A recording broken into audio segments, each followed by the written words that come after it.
세상에서 하나뿐인 명함을 만들다. 지구본을 선물 받았다. 아무리 골라도 삐딱한 것밖에 없더라. 난 아버지의 싱거운 농담이 좋다. 지구가 본래 삐딱해서 네가 삐딱한 거야.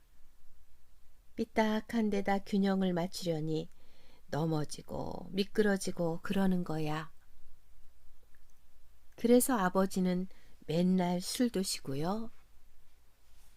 삐딱하니 짝다리로 피워야 담배 맛도 제대로지.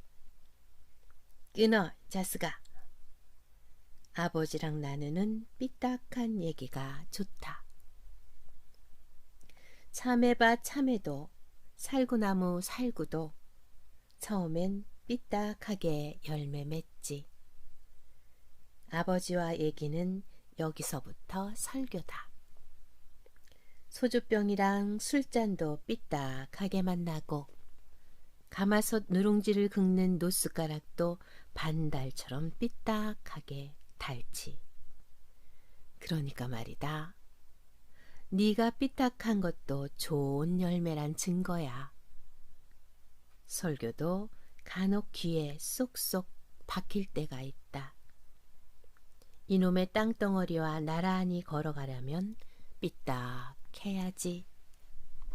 이정록 시인의 삐딱함에 대하여 라는 시다. 무심코 제목 때문에 보게 되었는데 보는 순간 웃음이 났다. 어쩌다 보니 나야말로 삐딱함의 대명사처럼 살아왔기 때문이다. 그런데 세상은 기본적으로 삐딱함을 좋아하지 않는다. 심지어 삐딱하면 안 된다고 가르친다. 하지만 정말 삐딱하면 안 되는 걸까? 강의를 하러 가면 어린 학생부터 백발의 노인까지 각각의 목적으로 나무 공부를 하기 위해 모여 있는데 그들을 보면서 알게 된 사실이 하나 있다. 사람들이 남의 손에 너무 많은 신경을 쓴다는 것이다. 강의 도중에 내가 질문이라도 던지면 서로 눈치를 볼 뿐 선뜻 나서서 대답하는 이가 없다. 이렇게 말하면 사람들이 나를 이상하게 생각하지 않을까? 가만히 있으면 그래도 중간은 가지 하는 생각들이 표정에 다 드러난다. 용기를 내어 대답했다가 그게 답이 아니면 그럴 수도 있지 뭐 하면 될 것을 아예 꿀먹은 벙어리처럼 입을 다물어 버린다. 하지만 내 경험으로 보자면 다른 사람들이 나를 어떻게 생각하는지는 사는데 별로 중요하지 않다. 오히려 행복한 삶을 사는데 방해가 될 뿐이다. 나는 늘 세상이나 타인의 기준과는 거리가 먼 선택을 하며 살아왔다. 어떻게 그럴 수 있느냐고 굳이 답을 하자면 지극히 단순하다. 내가 행복하자고 선택한 것이 다른 사람들의 선택과는 달랐을 따름이다. 물론 선택을 함에 있어 남들 눈에 삐딱하게 보이든 말든 개의치 않은 것이 사실이다. 내가 아픈 나무를 돌보기 시작한 1980년대 중반은 이제 막 들어선 대형 건물과 아파트를 중심으로 조경 사업이 활발하던 때였다. 조경 간판 하나로 수일 만에 몇 천만 원을 벌어들일 수 있던 시절이었다.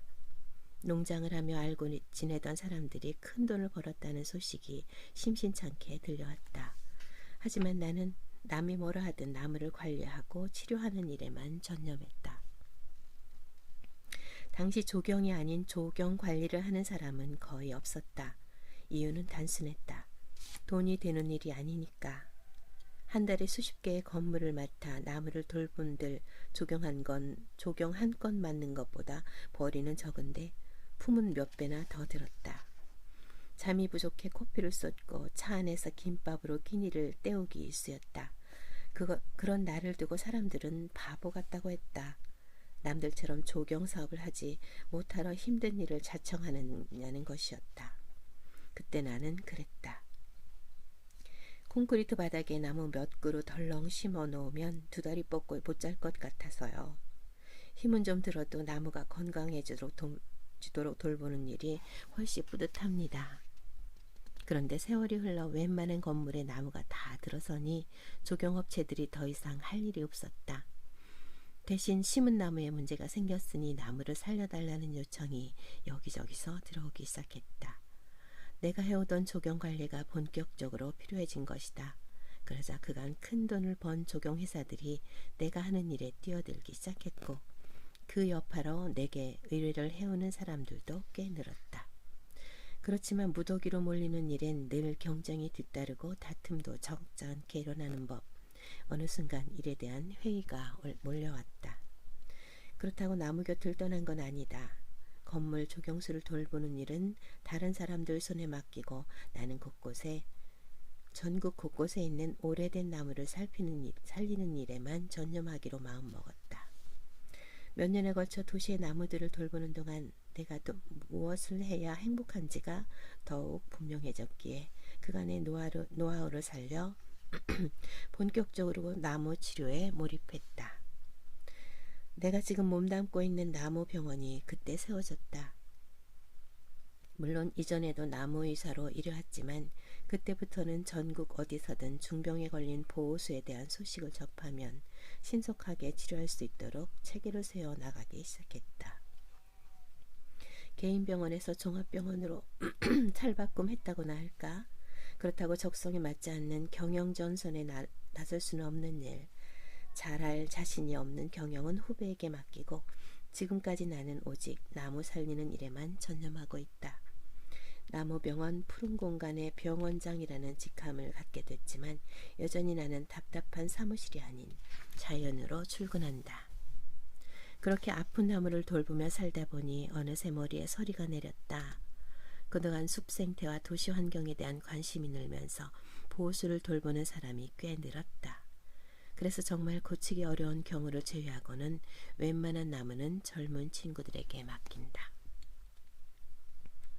몇 해 전 나는 새로 명함을 만들었다. 명함에 적힌 내 직함은 포레스트 위스퍼러, 숲에서 속삭이는 사람이라는 뜻이다.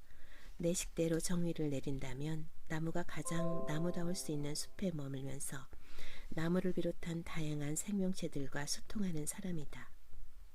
한 그루의 나무를 되살리려면 결국 숲 전체가 건강해야 한다.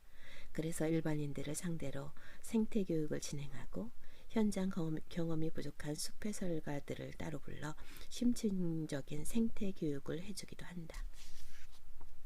건강한 숲 생태를 위한 각종 연구에 동참할 때도 있다. 물론 아픈 나무를 만나면 본연의 나무의사로 돌아가 치료에 집중한다. 사전에도 나오지 않고 아무도 알려주지 않는 직업일지 모르지만 내가 지닌 어떤 직함보다 마음에 든다. 가끔 동참하는 사내 모임에서 젊은 친구들을 만나 얘기하다 보면 대부분이 비슷한 고민을 한다. 돈만 벌 수 있다면 어디든 취직을 하고 싶은데 자리가 없단다. 그때마다 나는 이렇게 묻는다.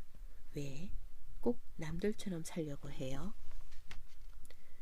때가 되면 학교에 가고 졸업해서 취직을 하고 결혼해 아이를 낳고 내 집 마련을 목표로 일하고 당연한 인생 공식일 수도 있지만 때로 그 당연한 공식에 의문을 가질 필요도 있다. 무조건 남과 다른 길을 가라는 얘기는 아니다. 적어도 내가 가려는 길이 내 의지로 택한 것인지 최소한 그 일로 인해 불행하지는 않을지를 스스로에게 물어보라는 뜻이다. 나도 일부러 남들과 반대되는 길을 택한 것이 아니라 나를 행복하게 하는 일이 남들과 다른 쪽에 있었을 뿐이다. 가끔 친구들이 나한테 묻는다. 너는 어떻게 하고 싶은 걸 다 하며 사느냐고. 하지만 우리는 서로를 알고 있다. 친구들은 세상이 알아주는 직업과 사람들이 인정하는 지위를 포기하지 않고 끝까지 붙들고 싶은 것이다. 그래서 나처럼 못하는 것이다. 아니, 나처럼 살고 싶은 게 쉽지 않은 게 보다 정확한 말일 수도 있겠다. 그리고 약간의 오해도 있다. 나라고 하고 싶은 것을 다 하고 사는 건 아니다. 모든 것을 거리낌없이 자유롭게 하는 것도 아니다. 다만 나는 내 삶을 지키기 위해 나름대로 최선을 다해 노력하는 중이다. 세상에 하나뿐인 명함을 만들기까지 끊임없이 내면의 목소리에 귀를 기울이고 그에 따르고자 애썼다. 그러기 위해 포기한 것도 많다. 왜 세상에 하나뿐인 명함이겠는가?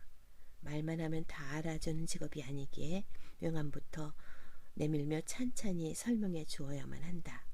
세상의 기준으로 보자면 권력과 명예와 돈이 따라붙지 않는 명함인 셈이다. 하지만 나는 내 명함이 정말 자랑스럽다. 누가 시켜서 하는 일이 아니라 내가 좋아서 하는 일이니 보람과 행복도 따라온다. 물론 세상에 하나밖에 없는 명함을 갖게 되기까지 조금 불편한 것도 있었고 조금 외롭기는 했지만 나만의 길을 만들어간다는 생각에 웬만한 어려움도 까짓것 하며 웃어넘길 수 있었다. 포레스트 위스퍼러, 포레스트 위스퍼러라는 이름으로 나무를 비롯한 모든 숲속 생명체와 더불어 살아가는 요즘, 나처럼 세상에 하나뿐인 명함을 가진 사람들이 조금 더 많아졌으면 하고 바라본다. 이정록 시인이 말하지 않았던가? 네가 삐딱한 것도 좋은 열매란 증거야.